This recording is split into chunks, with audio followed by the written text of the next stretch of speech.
అది నామినేటెడ్ కూడా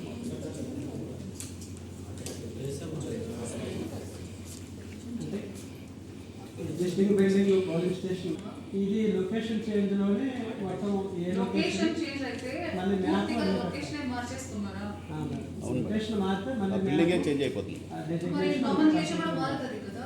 మారుతున్నారు అందులో అసలు జీరో చూపించారు. ఇందులో అంటే రెండుగా రాకుండా లొకేషన్ అనగానే ఎలక్షన్ కమిషన్ మ్యాప్ ఇచ్చారా, ఎందుకు మార్చాల్సి వచ్చింది ఎట్లా ఉంటుంది ఫార్మేట్లోనూ సెపరేట్ ఫార్మేట్ ఉంటుంది మేడం, ఆ ఫార్మేట్లోనే చూపిస్తాం. ఉంబటూరులో 21 న్యూ పోలీస్ స్టేషన్స్ మీరు కూడా ప్రపోజ్ చేసే ఉన్నాం. కన్విన్స్ యువర్సెల్ఫ్ ఎట్లా పడితే అట్లా ఇచ్చేస్తే మీకు election so it is a very serious offence అయిపోతుంది. జాగ్రత్తగా లెక్కలు పెట్టి ఇప్పుడు మీరు సమ్మర్ ఎడ్యుకేషన్ డెలిషన్ కూడా అయిపోయి ఉంటుంది. మీరు ఒకప్పటికి 1400 చెప్పిన వాళ్ళు కూడా అంతమంది ఓటర్లు ఉన్నారు లేదా కూడా మీరు చెక్ చేసుకోవాలి.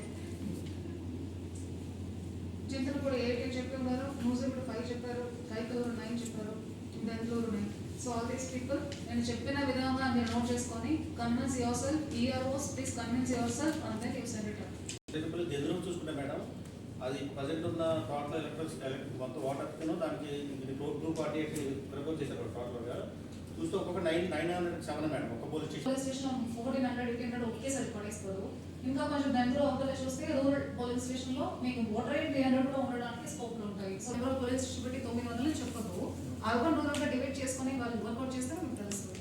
సో పోలింగ్ స్టేషన్ వైజే మీరు చూడండి, ఎవరైనా పొలిటికల్ పార్టీస్ కూడా పోలింగ్